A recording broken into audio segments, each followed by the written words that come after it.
And what is wealth? Well, the people have a lot of money and are very poor. How many know somebody has a lot of money who's poor? Poor psychologically, emotionally, they don't have great relationships, they're not close to their kids. Really poor is the opposite of wealth. Wealth, if you want to give it a definition, is when you can extract the maximum joy out of any experience.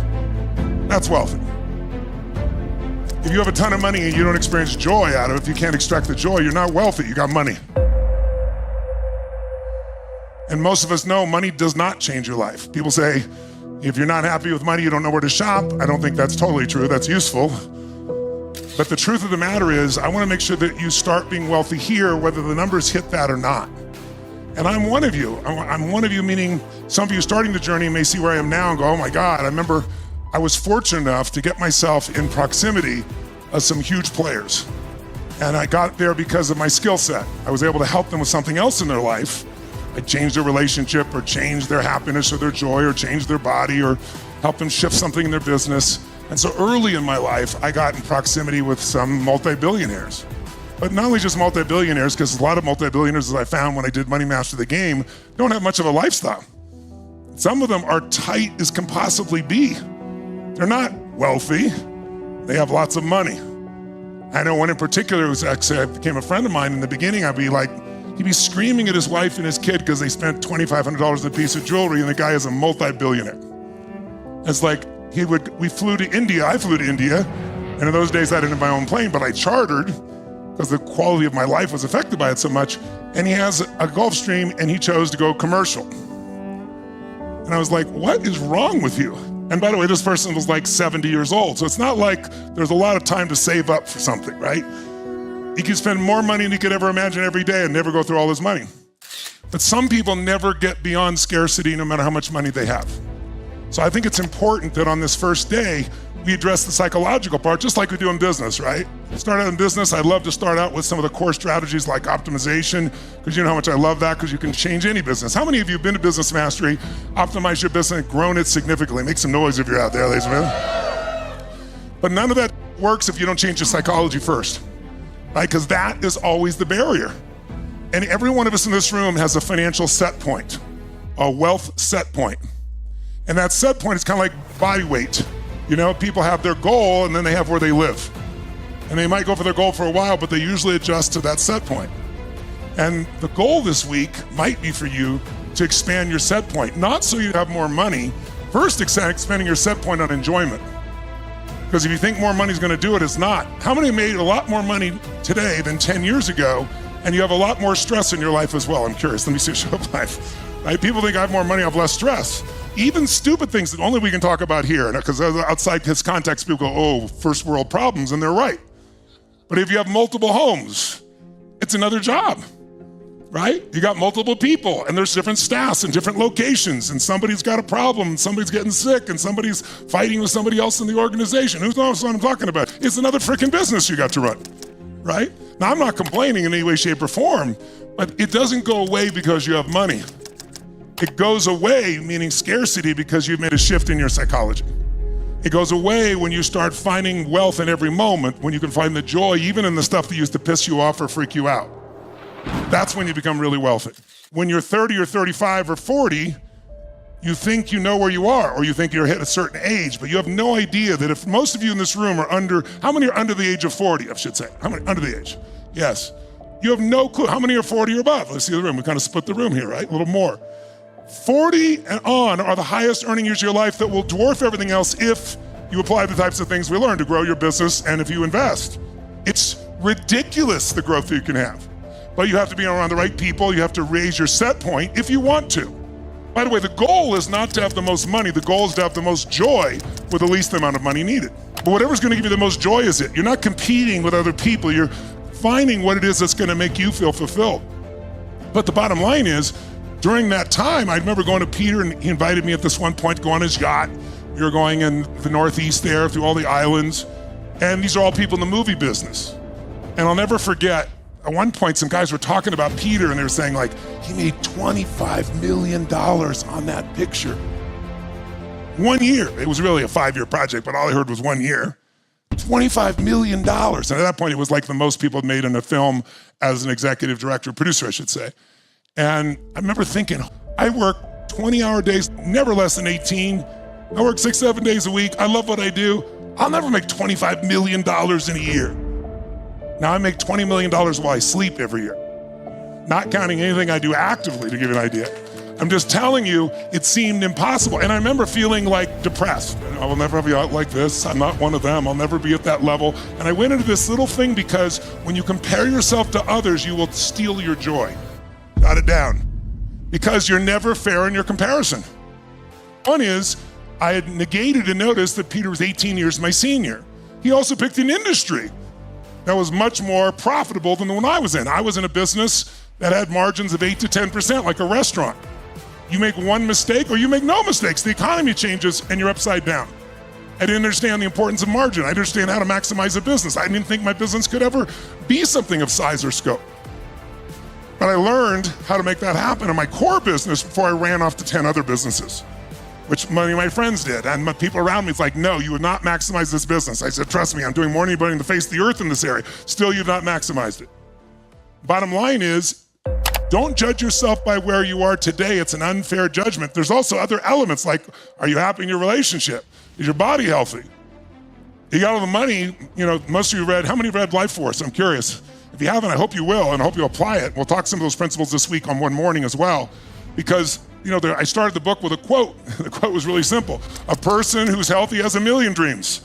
A person who's not has one. Everything else will go away.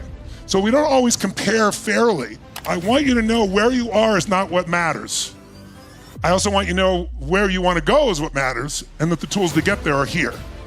And in the beginning, some of you may feel a little overwhelmed because there may be language or terms that are used that you're not familiar with. Even if you're a sophisticated investor, some of these people may use terms. Some of them are traders and so forth you'll not be familiar with. Don't let it bother you in any way. They're not smarter than you are. It's like the medical profession. It's like lawyers. They have certain words that give them power. So they use words. Now, everybody uses words, so these people have words. When I first learned to fly a helicopter, I remember it's like you're trying to listen, the sound's so loud, and the voice of the guy in the tower is breaking up. I have no idea what he said. Even if I understood it, I wouldn't know what he said. But after a while, you'll learn, especially after about 5 days of immersion here. Things will start to make sense, just like if I threw you in Italy and didn't give you any language learning and said, I'll pick you up in 90 days. With no teacher, you'll figure it out because you're in immersion. And the same thing happens. After a while, you learn there's only so many patterns, right? There's only so many things the tower can say. So even a little part of it, you know what it means. You know the rhythm. And that's what will happen with you financially over the next decade if you handle yourself well.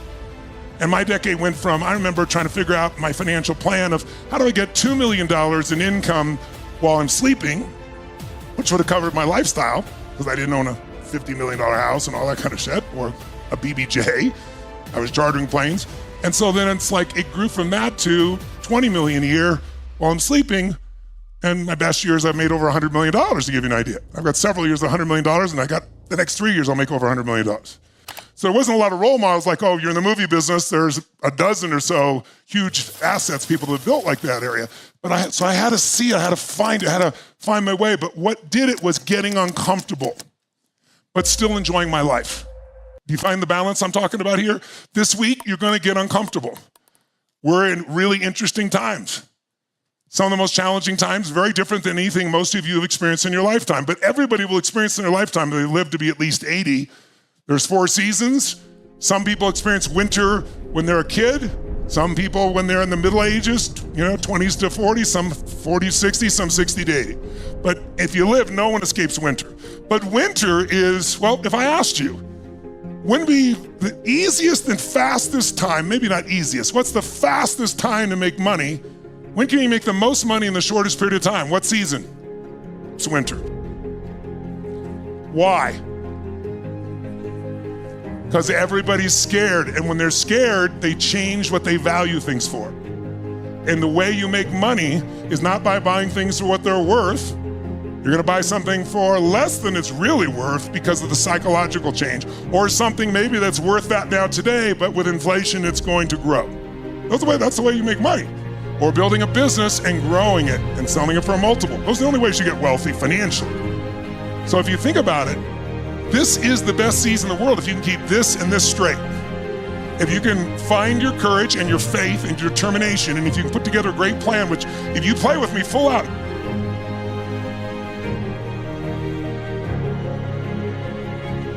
you've got great, sophistication, but you don't have great execution. And the only thing we're paid for is execution. This week, I want you to play like it's brand new, even if you've been here. And there's gonna be plenty that's brand new, because the world's brand new. But we live in a culture today where if you're not careful, you'll be infected by it. Where you think, I remember I had Prime Minister Tony Blair was here one year for us, for this program. Some of you were at the program, and we interviewed him, and we were talking about Brexit. And he said, what's really funny is people come to me all the time, and I'll tell them my point of view about Brexit, and they go, you're totally wrong, and they go on and on and on. And he'd say, well, I was Prime Minister for 8 years, I do have some understanding. But today people think if they've read about flying, they can fly any plane. Like if they've experienced something once and they understand it, they think they know it. That's not how it works. The greatest gift I've got from Jim Rohn was repetition. To understand repetition is the mother of mastery.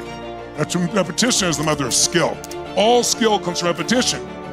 And so you hear it once, you start to understand it. What we're gonna share this week is not complex. My job is to make it as simple as I can so it's less complex for you. But you need to hear it and hear it and hear it, because each time you hear it with more emotion, more feeling, you apply another part and another part. Who's ever gone to a movie or read a book you'd read before and you read it another stage of life and it was like a totally different movie or book? Or I don't remember that shit being in the movie, right? It's because you're growing, because there's something new. So every time I make sure I don't say, I know this. When I was doing Money Master the Game, I'd spent 23 years coaching Paul Tudor Jones, one of the 10 most successful financial traders in the history of the world. I've coached him every day for 23 years. He is a genius. He gives me way more credit than I deserve, but I like it. But I've also learned so much from him. So I knew a lot before I went to go interview these people. But I was more than humbled because I went in with a fresh view that as much as I think I know about working with the best guys on earth, there's so many ways to crack this egg, so to speak. And I learned so many distinctions. That was 10 years ago, 2013, when I was in the middle of writing that book. Where I am now versus I was then, because I've applied these tools, is beyond imagination. I'll have $1 billion net worth in the next 36 months, 5 years, if I don't do anything that has a blow up, just my normal asset at their normal growth at about 6 or 7%. And I never focused on money, it wasn't my focus. I changed to make sure I included money as my focus. But I wasn't somebody saying I've got to do this. And being a billionaire will not change my life at all, but it'll be fun.